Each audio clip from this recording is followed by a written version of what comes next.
Hello my dear students, मैं मंजू कुमारी, assistant professor Aditya प्रकाश Jalan teachers training college की ओर से आप सभी का पुनः एक बार अपने नए वीडियो में स्वागत करती हूँ। जैसा कि मैं आप लोगों को कोर्स 10 इंक्लूसिव एजुकेशन के अंतर्गत unit 2 learning disability and educational adaptation पढ़ा रही हूँ।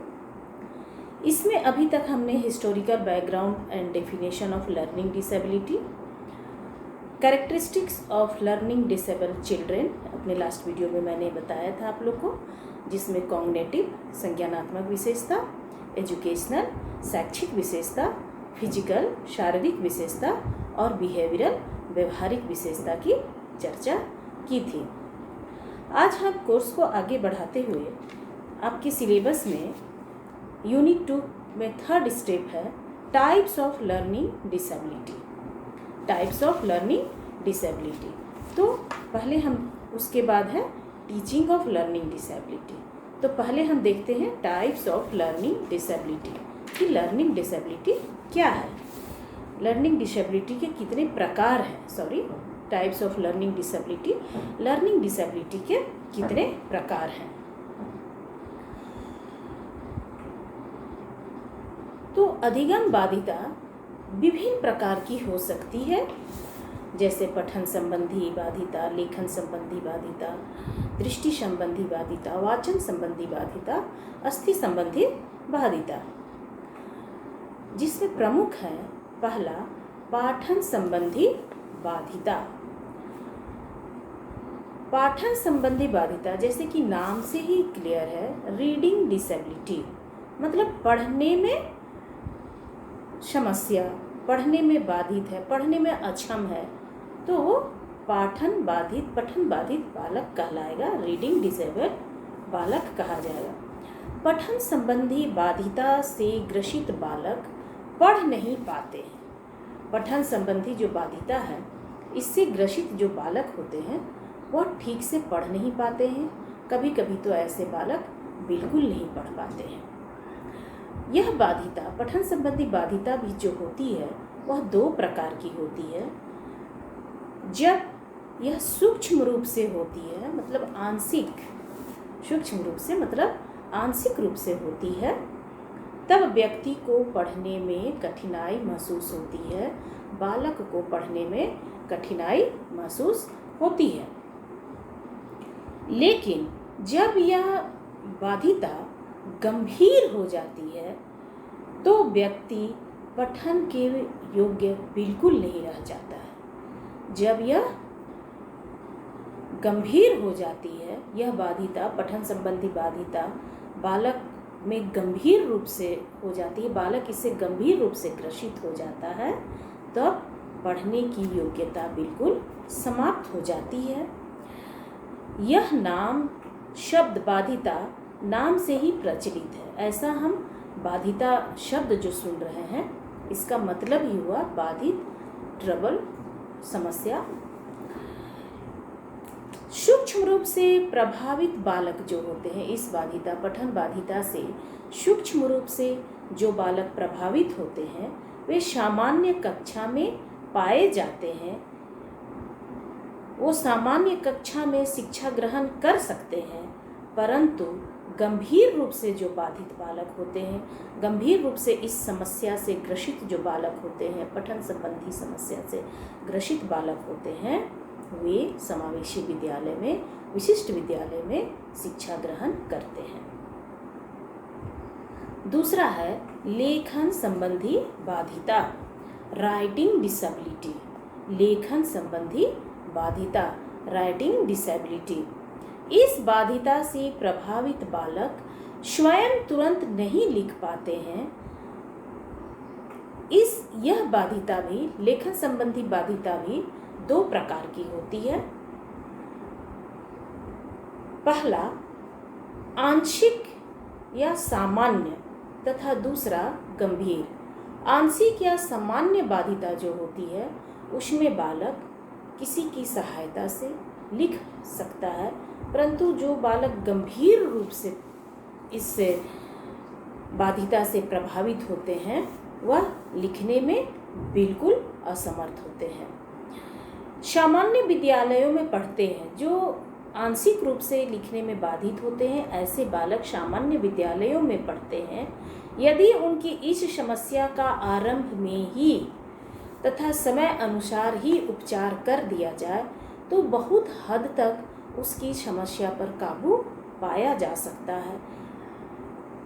लेखन संबंधी बाधिता जो है, जो सामान्य आंशिक रूप से जो बालक लेखन संबंधी समस्या से पीड़ित है, यदि समय रहते इसका उपचार किया जाए तो इस समस्या को बढ़ने से रोका जा सकता है।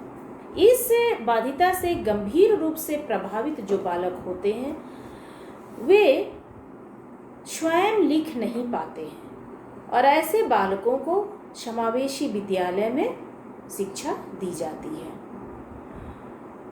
तीसरा है संप्रेषण संबंधी समस्या। अधिगम बाधिता के प्रकार में पहला है पठन संबंधी बाधिता, दूसरा है लेखन संबंधी बाधिता और तीसरा है संप्रेषण संबंधी बाधिता। संप्रेषण, कम्युनिकेशन,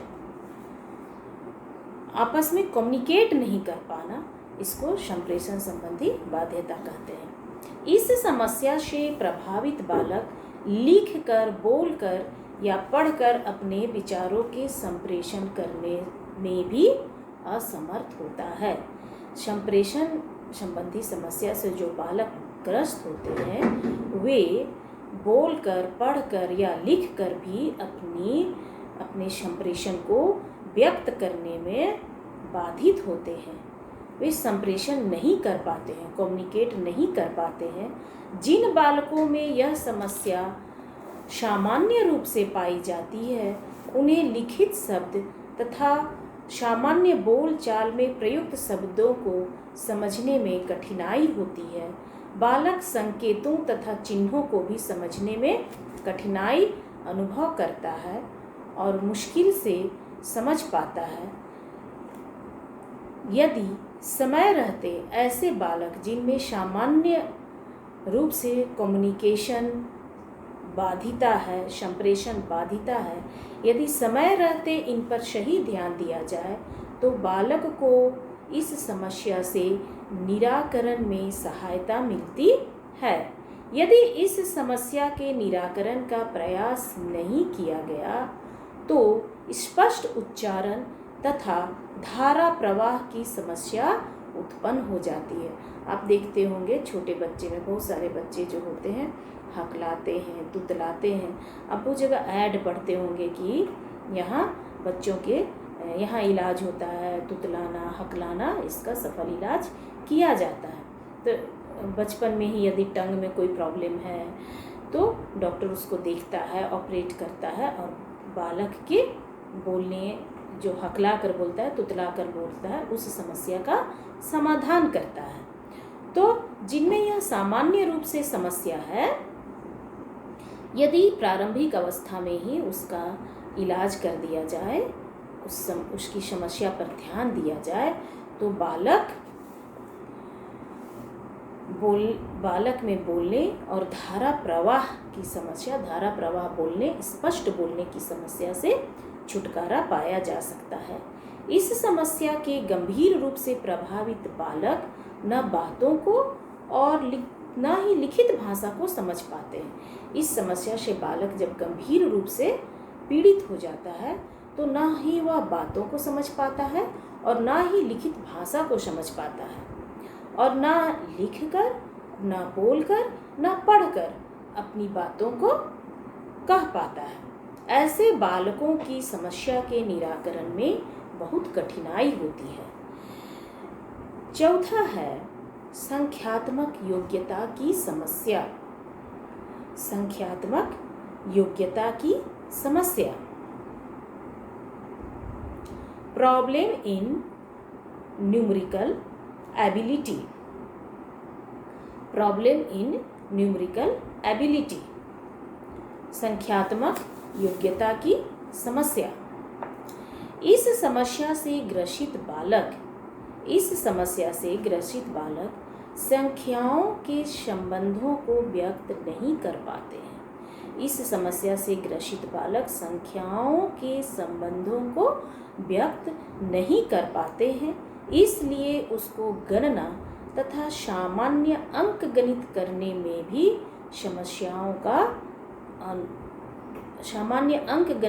में भी ऐसे बालक समस्या का अनुभव करते हैं। संख्यात्मक योग्यता जो है, ये जो न्यूमेरिकल अयोग्यता जो है, न्यूमेरिकल समस्या जो है, यह भी दो प्रकार की होती है, सामान्य और गंभीर। सामान्य या गंभीर संख्यात्मक अयोग्यता की समस्या से प्रभावित बालक को सामान्य संख्यात्मक समस्या भी कठिन प्रतीत होती है। साधारण सिंपल गणना की भी यदि उसको कुछ मैथमेटिक्स दे दें या गणना करने के लिए दे दें तो उसको वो भारी लगता है, समस्या प्रतीत होता है, कठिन प्रतीत होता है। जबकि एक सामान्य बालक के लिए वे सामान्य बालक जो होता है वह छोटी छोटी संख्यात्मक समस्याएं जो है उसको आसानी से सॉल्व कर देता है। इस अयोग्यता से सामान्य रूप से ग्रसित बालक सामान्य कक्षाओं में पाए जाते हैं। आप स्कूलों में यदि टीचिंग प्रैक्टिस जाते तो देखते कि एक क्लास में 50 बच्चे हैं, आपने सिंपल ऐड करने के लिए या सिंपल मल्टीप्लाई करने के लिए, सिंपल माइनस करने के लिए ब्लैक बोर्ड पर कुछ दिया है। क्लास के सभी बच्चे कर लेंगे, लेकिन फिर भी 4 या 5 बच्चे ऐसे रहेंगे जो नहीं कर पाएंगे। वो सिंपल संख्यात्मक न्यूमेरिकल को भी नहीं कर पाते हैं। उनमें ये समस्या होती है, संख्यात्मक योग्यता संबंधी समस्या होती है। ऐसे बालकों को प्रारंभिक अवस्था में ही पहचान कर उनका उपचार करना चाहिए। यदि इस समस्या का समय रहते पहचान कर लिया जाए, सही उपचार किया जाए, तो बालक नियमित कक्षाओं में सामान्य बालकों के समान शिक्षा अध्ययन कर सकते हैं।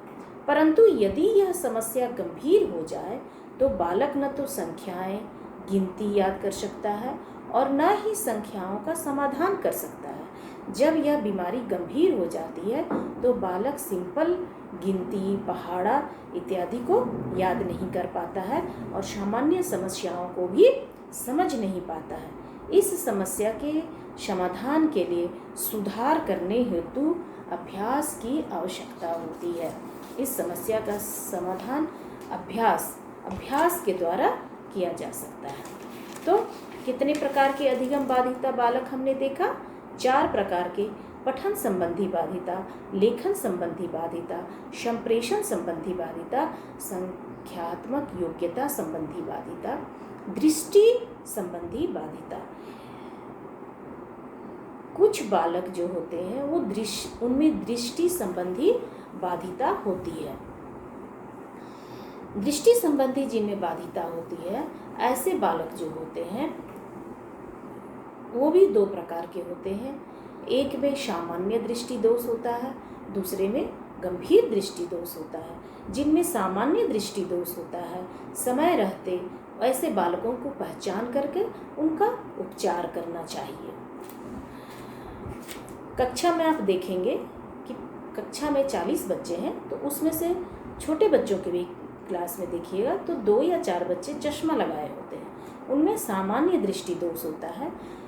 कुछ एक बालक या 2 बालक ऐसे भी होते हैं जो चश्मा लगाने के बावजूद यदि उसे पीछे की पंक्ति में, पीछे के रो में बैठा दिया जाए तो वो बोलता है कि मैम मुझे ब्लैक बोर्ड में लिखा हुआ स्पष्ट दिखाई नहीं दे रहा है।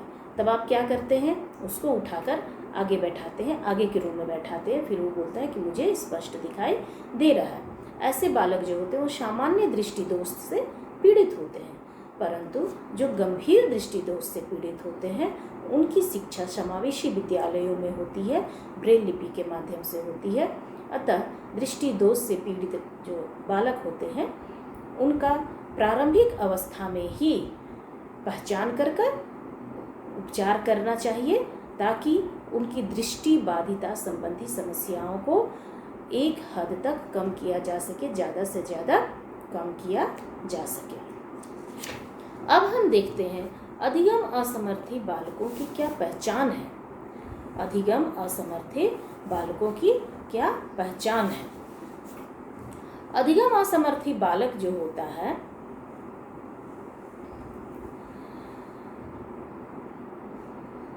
जब विद्यालय में बालक के सम्मुख, जब आप विद्यालय जाते हैं, बालक के सम्मुख पढ़ने, लिखने, समझने तथा संख्यात पढ़ने, आपको बालक को पढ़ाने लिखाने का अवसर प्रदान किया जाता है, तब आप देखते हैं कि कुछ बालकों में अधिगम संबंधी बाधिता परिलक्षित होती है। ऐसे बालकों को कुछ कहानी सुनने की प्रक्रिया के आधार पर बहुत से ऐसे बालकों को बहुत से मापदंडों के हिसाब से परिलक्षित किया जाता है, जिसमें कुछ जो पहचान है वो इस प्रकार है। पहला है अधिगम बाधित बालक को समय बिताने, दिन को, महीना को तथा वस्तुओं को याद करने में कठिनाई होती है। जैसे आप पूछिएगा टाइम क्या हो रहा है, तो उसको बताने में समस्या होती है। आज कौन सा दिन है, तो उसको याद नहीं रहता है, या आप याद करवाएंगे तो भूल जाता है। कौन सा महीना है, वो भूल जाता है। वस्तु, आपने अभी 5 वेजिटेबल का नाम बताया, 5 फ्रूट का नाम बताया, 5 नॉन लिविंग थिंग्स का नाम बताया, 5 लिविंग थिंग्स का नाम बताया। क्लास के कुछ बच्चे तो याद कर लेते हैं, लेकिन जो अधिगम बाधित बच्चे हैं वो भूल जाते हैं, या 1 या 2 बता पाते हैं, बाकी को भूल जाते हैं। तो ऐसे बालक जो होते हैं दिन को, महीना को, समय को बताने में कठिनाई अनुभव करते हैं। बालक को अपने कार्य करने में, अधिगम बाधित जो बालक होते हैं उनको अपने कार्य को करने में भी कठिनाई होती है तथा कक्षा कार्य को वो देर से पूरा करते हैं।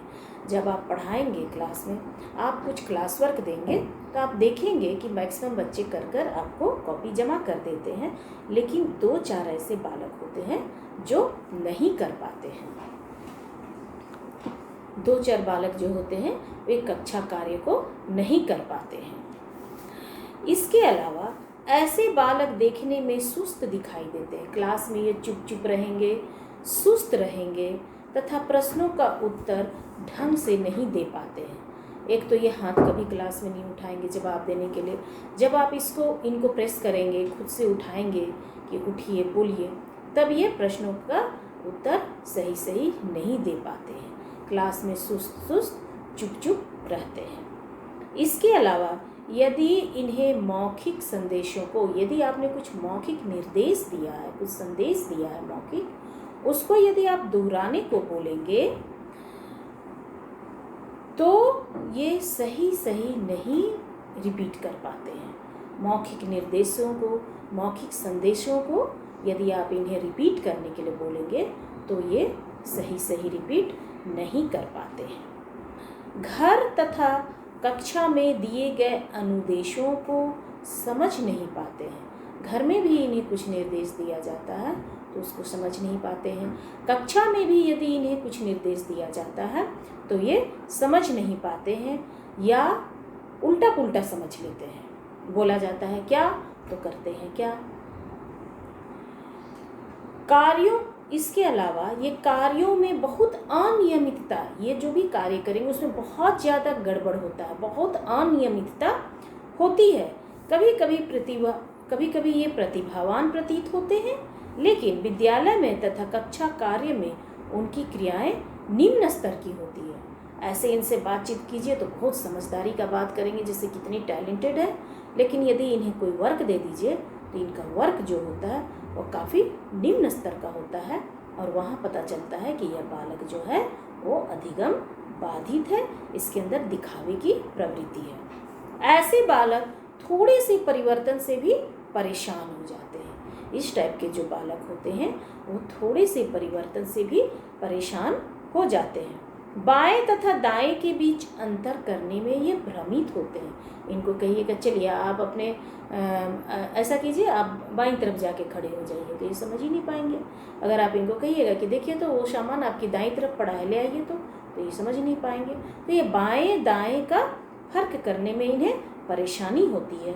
अधिगम बाधित बालक इतना अधिक उत्तेजित हो जाता है कि वो कक्षा में थोड़े समय के लिए भी शांत नहीं बैठ पाता है। कुछ बच्चे जो होते हैं, आप ब्लैक बोर्ड पे इधर लिख रहे हैं, तब तक पता चलेगा 2 बच्चे आपस में झगड़ा लड़ाई शुरू कर दिए, तीसरा बच्चा मैम देखिए ये दोनों आपस में झगड़ा कर रहे हैं, उनका आप झगड़ा छुड़ाएंगे, उनको बैठाएंगे। तो इस टाइप के बच्चे जो है वो शांत नहीं बैठते हैं, बहुत जल्द उत्तेजित हो जाते हैं और कक्षा में शांत नहीं बैठते हैं, बहुत जल्द उत्तेजित हो जाते हैं, तुरंत में गुस्सा हो जाएंगे, तुरंत में रोने लगेंगे, तुरंत में चिल्लाने लगेंगे, तुरंत में हंसने लगेंगे। इस टाइप की उनकी एक्टिविटी होती है। पढ़ते समय पंक्तियों को छोड़ छोड़ कर पढ़ते हैं। यदि इन्हें रीडिंग करने के लिए बोला जाए तो किसी पंक्ति को छोड़ देंगे, किसी पंक्ति को 2 बार पढ़ लेंगे। शब्दों की वर्तनी के अक्षरों को जोड़कर शब्द बनाने में इन्हें कठिनाई का अनुभव होता है।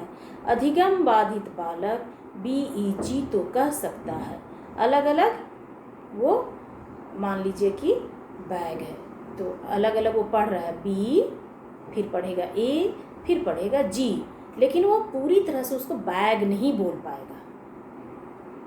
तो अक्षरों को अलग अलग तो कर कर वो पढ़ लेता है, परंतु जोड़कर पढ़ने में उसे कठिनाई होती है और हो सकता है वो बैग के जगह बैड बोले, गैज बोले, तो सही से बेग बोले, बैग को बेग बोले। इस तरह से वो गड़बड़ी करता है। शब्दों का असंगत अनुमान लगाता है, चाहे उनका सही अर्थ हो या न हो। उदाहरण के लिए भूख को मुख पढ़ देगा तथा क्या शब्द के लिए किया शब्द का प्रयोग करेगा। आप उसको कहिएगा हंसपाल तो सुन लेगा संतपाल। इस तरह से गिलास कहिएगा तो पिलास सुनेगा, पिलास कहिएगा तो गिलास सुनेगा। इस तरह से अधिगम बाधित जो बालक होते हैं उनके लक्षण होते हैं। शब्द के उल्टे अक्षर पढ़ लेता है। जैसे पढ़ रहा है तो लिखा है मन लगाकर पढ़ें, मान लीजिए कोई सेंटेंस लिखा है तो वो पढ़ देगा नम लगाकर पढ़ें। इस तरह से उल्टा लता है तो यता पढ़ देगा। इस तरह से वो शब्दों का जो है उल्टा करके पढ़ देता है। अक्षरों को गलत क्रम में रखता है, लटक को गटक, पाठ को पाठ, इस तरह से ठ को ट पढ़ देगा। इस तरह से वो पढ़ता है। शब्दों को छोटा कर देता है, जैसे झटपट है तो पट पढ़ देगा, झटपट है तो पट पढ़ देगा, पहुँचो तो चौपो कह देगा, रमन है तो मन पढ़ेगा। शब्दों को छोटा कर देता है। शब्दों में कुछ अक्षर अपनी तरह से स्पेलिंग नहीं कर पाता है, जैसे कुछ टफ वर्ड होते हैं, युगोस्लाविया, चेकोस्लोवाकिया, तो इन शब्दों को वो अजीब ढंग से पढ़ देगा। पहुंचा दो तो बोलेगा चौपा दो। इस तरह के वो अपने तरफ से शब्दों को जोड़कर पढ़ता है। जो शब्द देखने में एक जैसे प्रतीत होते हैं, अधिगम बाधित बालक उसे अशुद्ध पढ़ता है। जैसे नट खट तो वो सटनक पढ़ेगा। स्वयं शब्दों को संकलित करने में उसे कठिनाई का अनुभव होता है। वह स्वयं शब्दों को संकलित नहीं कर पाता है। लिखने में बहुत सारी अशुद्धियाँ करता है, स्पेलिंग मिस्टेक करता है। लिखने में वो मात्रा छोड़ देगा, अक्षर को छोड़ देगा, शब्द के बीच में से अक्षर को छोड़ देगा। जैसे पाठशाला तो पाठ ला लिख देगा। कबूतर तो वो मान लीजिए कि क छोड़ देगा, ब छोड़ देगा, उसमें हर्षुकार छोड़ देगा। इस तरह से शब्दों में बहुत ज़्यादा उसका स्पेलिंग मिस्टेक होता है, जिसको हम स्पेलिंग मिस्टेक साधारण शब्दों में कहते हैं। स्पेलिंग मिस्टेक बहुत होता है। अक्षर कम कर देता है, टपक को टक पढ़ेगा, अपने मन से कुछ अतिरिक्त शब्द जोड़ देगा। बदन बंद है तो उसको बदन लिख देगा या पूरा ना लिख देगा। जब अक्षरों को बोलने के लिए कहा जाएगा तो वर्णमाला से अक्षर नहीं निकाल पाता है। शैक्षिक विषयों को समझने में भी अधिगम बाधित बालक को कठिनाई का अनुभव होता है। बालक एक विषय या एक से अधिक विषय में कमजोर होता है। राष्ट्रीय शैक्षिक अनुसंधान एवं प्रशिक्षण परिषद, राष्ट्रीय शैक्षिक अनुसंधान एवं प्रशिक्षण परिषद NCERT नई दिल्ली ने अध्यापकों के प्रयोग हेतु व्यवहारिक आकलन के लिए निर्देशक उपलब्ध कराया है। अधिगम बाधित बालकों की पहचान तथा आकलन करके उनकी शिक्षा तथा प्रशिक्षण हेतु अधिगम बाधित बालकों की पहचान करके उनकी शिक्षण तथा प्रशिक्षण हेतु उन्हें उपयुक्त वातावरण प्रदान किया जाना चाहिए। सामान्य रूप से बाधित बालक संसाधन कक्षों से युक्त नियमित कक्षाओं में तो पढ़ सकते हैं। सामान्य रूप से जो बाधित बालक हैं वो सामान्य बालकों के साथ सामान्य विद्यालयों में शिक्षा अध्ययन तो कर सकते हैं, शिक्षा ग्रहण तो कर सकते हैं, परंतु जो गंभीर रूप से बाधित बालक हैं उनके लिए विशेष विद्यालयों की विशेष प्रशिक्षण सुविधा, विशिष्ट अध्यापकों और विशिष्ट कक्षाओं की आवश्यकता होती है, क्योंकि ये विशिष्ट बालक होते हैं और सामान्य बालकों के साथ ये शिक्षा ग्रहण नहीं कर सकते हैं। यदि अध्यापक को ऐसा प्रतीत होता है कि कोई बालक अधिगम बाधित है तो उपरोक्त तथ्यों के आधार पर, अभी तक मैंने जो पहचान बताई उसकी पहचान के आधार पर विशेषज्ञों की सहायता से अध्यापक अधिगम बाधित बालक की पहचान कर सकता है। इसके लिए चिकित्सा तथा मनोचिकित्सक की भी सहायता ली जा सकती है, परंतु अधिकांश बालकों में अधिगम बाधित बालकों की चिकित्सकीय तथा मनोवैज्ञानिक पहचान करने के लिए चिकित्सक तथा मनोवैज्ञानिक उपलब्ध नहीं हो पाते हैं, विशेषकर ग्रामीण क्षेत्रों में। ऐसे क्षेत्रों में अधिगम बाधित बालकों का अध्यापक उनके व्यवहार के द्वारा आकलन करेगा, उनके व्यवहार के द्वारा उनका पहचान करेगा। व्यवहार आकलन को चिकित्सकीय तथा मनोवैज्ञानिक निर्धारण का स्थापन तो हम नहीं कह सकते हैं, परंतु बहुत हद तक ग्रामीण क्षेत्रों में इस अधिगम बाधित बालकों का पहचान उनके व्यवहार द्वारा ही किया जा सकता है। ये जो अधिगम असमर्थी बालक हैं, इनके अधिगम असमर्थ होने के कुछ कारण हैं। अधिगम असमर्थी बालक जो होते हैं, इनका अधिगम असमर्थी होने के पीछे कुछ कारण है, जैसे जैविक कारण, वंशानुगत कारण और वातावरणीय कारण। कोई भी बालक अधिगम असमर्थी है तो इसके पीछे कोई ना कोई कारण है, जिसमें पहला है जैविक कारण, ऑर्गेनिक कॉज। जैविक कारण, ऑर्गेनिक कॉज। अधिगम बाधित न्यूनतम मानसिक अपक्रिया के कारण होता है। अधिगम बाधिता जो है वह न्यूनतम मानसिक अपक्रिया के कारण होता है। यह अपक्रिया केंद्रीय स्नायु तंत्र, यह अपक्रिया जो है केंद्रीय स्नायु तंत्र में उत्पन्न होता है। मस्तिष्क का सुचारू रूप से कार्य न कर पाना किसी क्षति के कारण न होकर मस्तिष्क की अपक्रिया के कारण होता है। जैविक कारण होता है, ऑर्गेनिक कॉज होता है। मान लीजिए कि उसके जन्म के समय कोई दोष हो गया हो, जिसके कारण उसके मस्तिष्क पर आघात पहुंचा हो।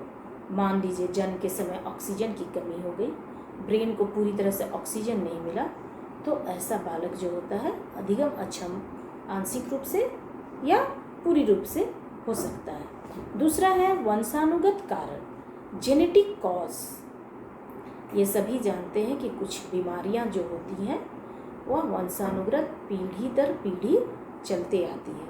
यदि किसी के परिवार में विशिष्ट बालक है तो आने वाली पीढ़ी में परिवार के किसी न किसी सदस्य के यहाँ विशिष्ट बालक जन्म ले सकता है। तो परिवारों में अधिगम समस्या तथा भावनात्मक क्रिया होती है। परिवारों में अधिगम समस्याएं होती हैं, भावनात्मक क्रिया होती है। लगभग 20% भावनात्मक बालकों का कोई एक अभिभावक भावात्मक होता है। सिंड्रोम वाले में बालक जो होते हैं अधिगम बाधित होने की अधिक संभावना होती है। माँ या बाप में से किसी में यदि इस टाइप की 20% भी संभावना है तो बालक अधिगम बाधित हो सकता है। वातावरणीय कारण, इन्वायरमेंटल कॉज, कुछ वातावरणीय संबंधी तथ्य जिनके नकारात्मक प्रभाव अधिक पड़ने के कारण बालक अधिगम बाधित हो जाता है। जैसे बालक तो ठीक था लेकिन किसी बीमारीवश उसकी तंत्रिका तंत्र पर बुरा प्रभाव पड़ता है जिससे वह अधिगम बाधित हो जाता है। या किसी दुर्घटनावश उसके शरीर में बहुत ज़्यादा चोट लग जाती है या उसके आँखों में चोट लग जाती है, कानों में चोट लग जाती है जिससे बालक अधिगम बाधित हो जाता है।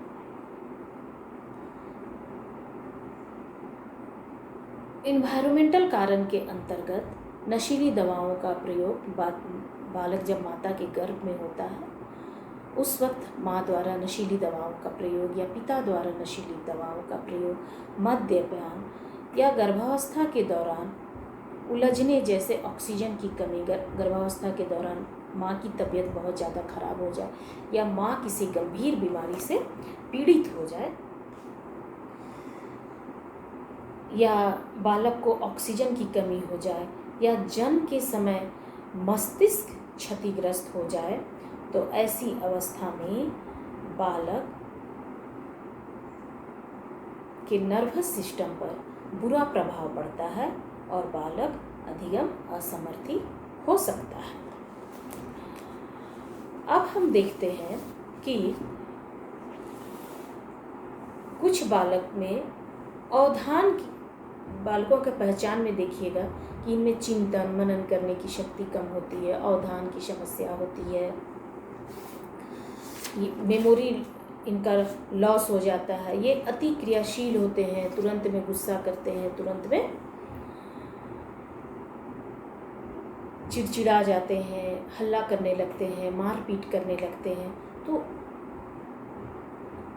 ये सब जो विकार हैं इसको हम कैसे पहचानेंगे अलग अलग कि ये फलाना बालक जो है ये अवधान विकार से ग्रसित है, फलाना बालक जो है वो अति क्रियाशील विकार से पीड़ित है। इस टाइप की जो विशेष समस्याएं हैं, जो बालक शारीरिक रूप से भी सही दिखता है, स्वस्थ दिखता है, उसके बाद उसके अंदर मान लीजिए अवधान की समस्या है, तो ये एक गंभीर समस्या है जो जल्दी पहचान में नहीं आती है। एक शिक्षक के लिए ये बहुत बड़ा चैलेंज है कि वो कैसे पहचानेगा कि बालक जो है वो अवधान अभाव विकार से पीड़ित है, इसका क्या लक्षण है और इसका हम कैसे पहचान करेंगे। तो सर्वप्रथम हम देखते हैं अवधान अभाव विकार के लक्षण एवं पहचान। अवधान अभाव विकार के लक्षण एवं पहचान, जिसमें पहला है जागरूकता का अभाव, लैक ऑफ अवेयरनेस, जागरूकता का अभाव। अवधान अभाव विकार वाले जो छात्र होते हैं, जो विद्यार्थी होते हैं, उनमें जागरूकता का अत्यधिक अभाव पाया जाता है। ये बालक अपने कार्य के प्रति, अपने व्यवहार के प्रति अधिक जागरूक नहीं होते हैं। जैसे ऐसे बालक खेल के मैदान में खेलने जाते हैं तो खेल में ये सर्वप्रथम तो आना चाहते हैं, खेल में तो ये सफलता प्राप्त करना चाहते हैं, परंतु खेल के नियमों को ठीक से नहीं सुनते हैं, खेल के नियमों को ध्यानपूर्वक नहीं सुनते हैं। इस प्रकार बालकों में जागरूकता का अभाव पाया जाता है। यह इनका प्रमुख लक्षण है। दूसरा है सफलता का अभाव, लैक ऑफ सक्सीडिंग। सफलता का अभाव, लैक ऑफ सक्सीडिंग। अवधान अभाव विकार से संबंधित छात्रों में सफलता की संभावना सामान्य बालकों की अपेक्षा कम पाई जाती है। ये बालक खेल एवं अन्य गतिविधियों में असफल हो जाते हैं क्योंकि ये प्रत्येक कार्य के नियम और उसके विधियों को ध्यान से नहीं सुनते हैं और किसी भी कार्य के नियम को, विधियों को ध्यान से नहीं सुनने के कारण उस पर ध्यान केंद्रित नहीं कर पाते हैं और असावधानी का प्रदर्शन करते हैं। इस प्रकार इनकी असफलता की स्थिति को देखकर यह अनुमान लगाया जा सकता है कि बालक जो है वह अवधान अभाव विकार से पीड़ित है। तीसरा है निर्देशों के पालन का अभाव। निर्देशों के पालन का अभाव, lack of obedience of direction. Lack of obedience of direction. इस प्रकार के बालक अपने शिक्षक, अपने अभिभावक, अपने से वरिष्ठ व्यक्तियों के निर्देशों का पालन करने में असमर्थ होते हैं। उनके निर्देशों को अनुपयोगी और अनावश्यक मानकर उसे ध्यान से नहीं सुनते हैं, उस पर ध्यान नहीं देते हैं। ध्यान के अभाव में उन निर्देशों को पालन करने में तथा निर्देशों से संबंधित कार्य को करने में, शिक्षक ने यदि कुछ निर्देश दिया है तो उसको अनुपयोगी मान के, अनावश्यक मानकर नहीं सुनते हैं। और जब उस निर्देश के आधार पर काम करना हो तो इन्होंने तो निर्देशों को ठीक से सुना नहीं था, तो काम में सफलता प्राप्त तो कहीं से होगा नहीं। तो निर्देशों के पालन नहीं करने के कारण, निर्देशों को ठीक से नहीं सुनने के कारण उससे संबंधित कार्यों का पालन करने में ये असमर्थ होते हैं। इस ऐसे व्यवहार के आधार पर शिक्षक यह पहचान कर सकता है कि बालक जो है, छात्र जो है, वह अवधान अभाव से पीड़ित है। नेक्स्ट है उच्च स्मृति का अभाव। उच्च स्मृति का अभाव, लैक ऑफ हाई मेमोरी। उच्च स्मृति का अभाव, लैक ऑफ हाई मेमोरी। इस प्रकार के बालकों में, किस प्रकार के बालक? अवधान अभाव ग्रसित बालकों में उच्च स्मृति का अभाव देखा जाता है। सामान्य रूप से यह देखा जाता है कि ये बालक प्रत्येक नियम को, निर्देशों को बार बार भूल जाते हैं। जैसे इस रोग से ग्रसित बालक को जब कोई कविता या गीत सुनाने का अवसर दिया जाता है तो सुनाते समय कविता या गीत को बीच में यह बार बार भूल जाता है और रुक रुक कर सुनाता है। इस गतिविधि से भी सरलतापूर्वक शिक्षक पहचान सकता है कि बालक अवधान की समस्या से पीड़ित है। नेक्स्ट है महत्वपूर्ण कार्यक्रमों में भाग न लेना। महत्वपूर्ण कार्यक्रमों में भाग नहीं लेना, not participate in important program. Not participate in important program. अवधान अभाव विकार से ग्रसित बालक द्वारा महत्वपूर्ण कार्यक्रमों में भाग लेने से दूर भागने की प्रवृत्ति पाई जाती है। ऐसे बालक विद्यालयों के महत्वपूर्ण कार्यक्रमों में भाग नहीं लेना चाहते हैं, उससे दूर भागते हैं क्योंकि इनमें कार्य के प्रति निष्ठा का अभाव पाया जाता है।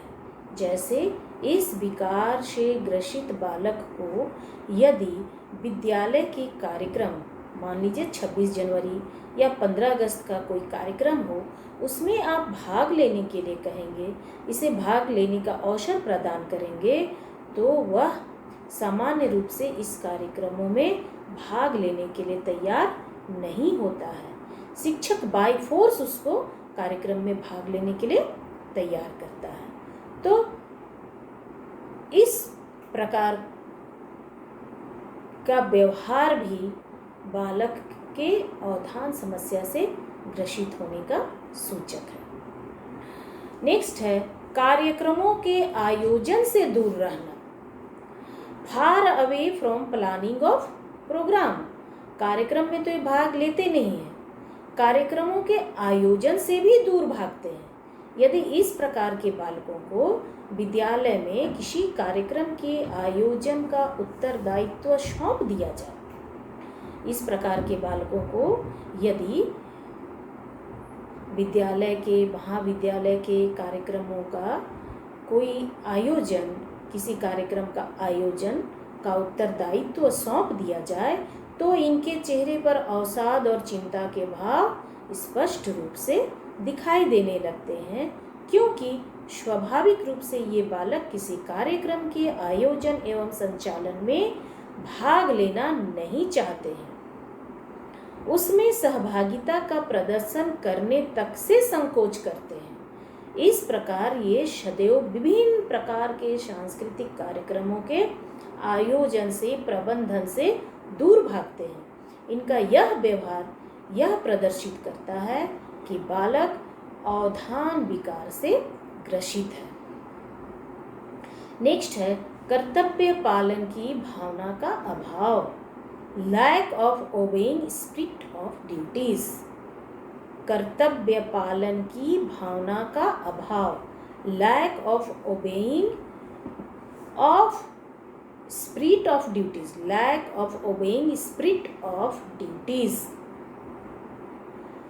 अवधान अभाव विकार से संबंधित बालकों में, अवधान अभाव विकार से संबंधित बालकों में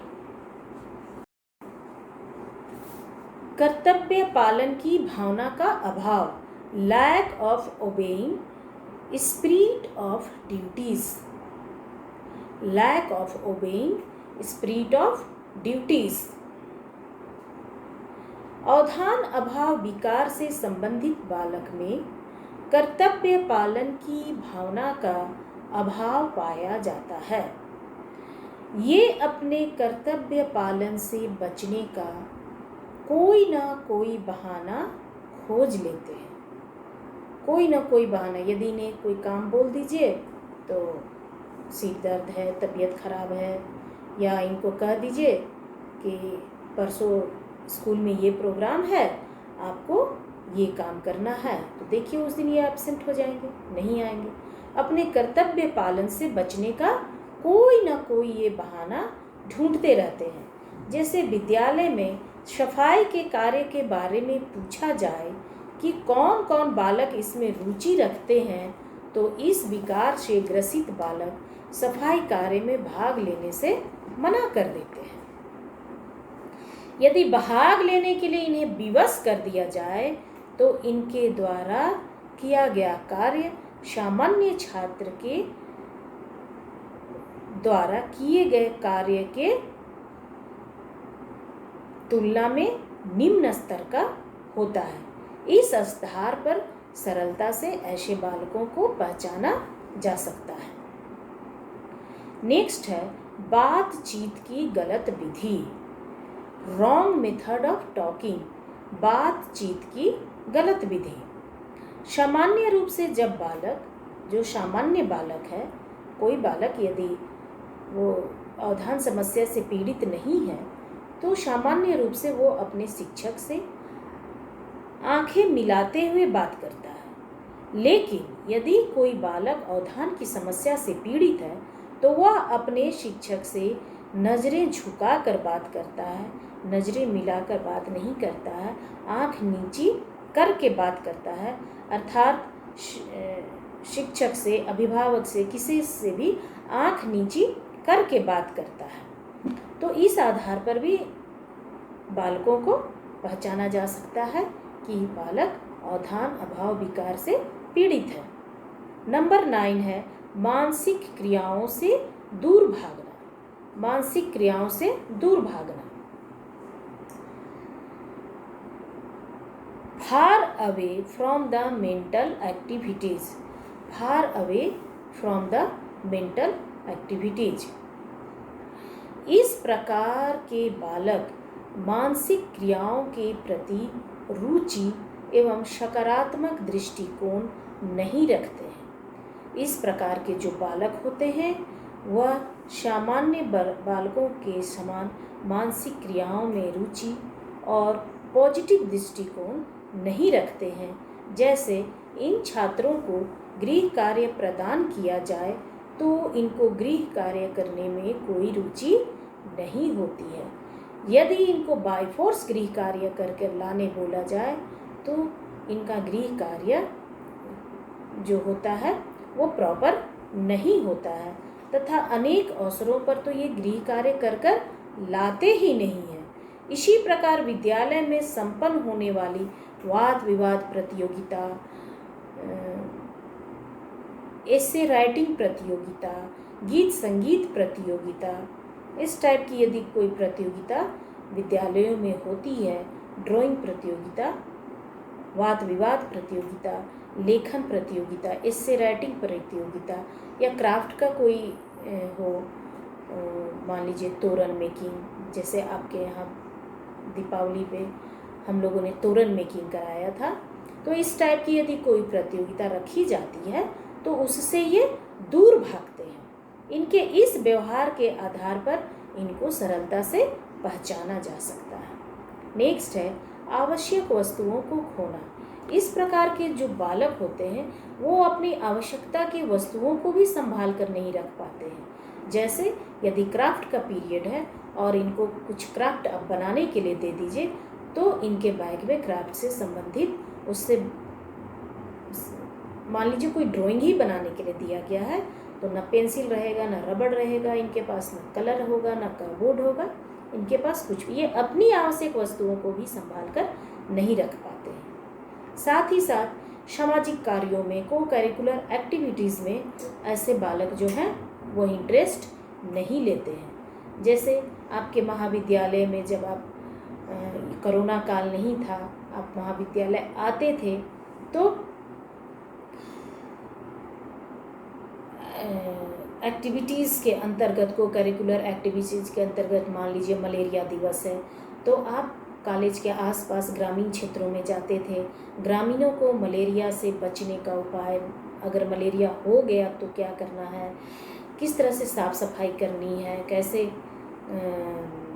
ताकि मलेरिया के पानी जमा नहीं करना है, ताकि उसमें मलेरिया जमा हुआ पानी में मलेरिया पनपता है, इस तरह से करके आप उनको अवेयर करते हैं, जागरूक करते हैं, बताते हैं कि मलेरिया से कैसे बचना है, किस तरह से साफ़ सफाई रखनी है, किस तरह से वो एक पाउडर है जिसका मैं नाम भूल रही हूँ, उसका छिड़काव करना है घर के आसपास गड्ढे में या किसी टूटे फूटे बर्तन में पानी जमा नहीं होने देना है। उसी प्रकार मान लीजिए मतदान दिवस आता है तो आप जाते हैं ग्रामीण क्षेत्रों में और ग्रामीणों को जागरूक करते हैं मतदान देने के लिए कि आप मतदान दीजिए, अपने मतों का प्रयोग कीजिए। इस प्रकार की एक्टिविटी में आप बढ़ चढ़कर हिस्सा लेते हैं। लेकिन अवधान विकार से जो ग्रसित बालक होता है उनको इन सभी चीज़ों में कोई दिलचस्पी नहीं होती है, उनका व्यवहार बिल्कुल पॉजिटिव नहीं होता है और इनको आप ज़बरदस्ती अपने साथ लेके चले भी गए तो ये वहाँ भी इनका व्यवहार जो होता है उचित नहीं होता है। तो हम क्या देखें कि अवधान समस्या से ग्रसित बालकों के क्या लक्षण हैं, क्या पहचान है, जिसमें पहला है जागरूकता का अभाव, लैक ऑफ अवेयरनेस। दूसरा है सफलता का अभाव, लैक ऑफ सक्सीडिंग। तीसरा निर्देशों के पालन का अभाव, lack of obedience of direction. चौथा है उच्च स्मृति का अभाव, लैक ऑफ हाई मेमोरी। पांचवा है महत्वपूर्ण कार्यक्रमों में भाग नहीं लेना, not participant in important programme.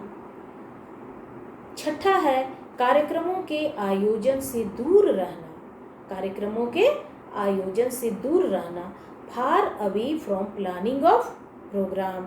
7वां है कर्तव्य पालन की भावना का अभाव, कर्तव्य पालन की भावना का अभाव, lack of obeying spirit duties. 8वां है बातचीत की गलत गतिविधि, रॉन्ग मेथड ऑफ टॉकिंग। 9वां है मानसिक क्रियाओं से दूर भागना। 10वां है अपनी आवश्यक वस्तुओं को भी खोना। नेक्स्ट है पाठ्यक्रम सहगामी क्रियाओं में दिलचस्पी न लेना, पाठ्यक्रम सहगामी क्रियाओं के प्रति सकारात्मक दृष्टिकोण नहीं अपनाना। तो उपरोक्त लक्षणों के आधार पर शिक्षक अपने कक्ष में यह पहचान कर सकता है कि कौन विद्यार्थी सामान्य है और कौन विद्यार्थी अवधान अभाव समस्या से ग्रसित है। अब हम देखेंगे अति क्रियाशील विकार के लक्षण एवं पहचान। अति क्रियाशील विकार के लक्षण एवं पहचान। अति क्रियाशील hyper activity, symptoms and identification of hyper activity, symptoms and identification of hyper activity.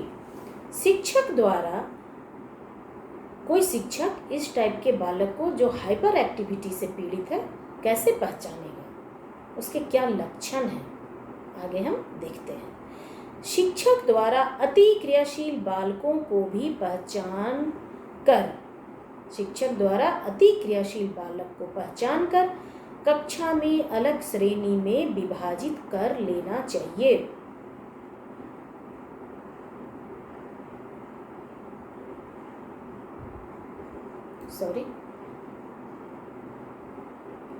इन बालकों को इनके लक्षण एवं कक्षागत व्यवहार के आधार पर पहचाना जा सकता है। इन बालकों को इनके कक्षागत व्यवहार, कक्षा के अंदर इनका क्या व्यवहार है, उसके आधार पर इनको हम पहचान सकते हैं। अति क्रियाशील विकार से ग्रस्त बालकों के निम्नलिखित पहचान जो है वो स्पष्ट रूप से दिखाई देते हैं, जिसमें पहला है हाथ पैरों को हिलाना, motion in hands and feet, motion in hands and feet. दूसरा है कक्षा में विशेष स्थितियों में बैठना, कक्षा में विशेष स्थितियों में बैठना, sitting in classroom in specific situation, कक्षा में विशेष स्थितियों में बैठना। तीसरा है अधिक क्रोधित होना, तीसरा है अधिक क्रोधित होना, टू मोर एंग्री, अधिक क्रोधित होना, टू मोर एंग्री।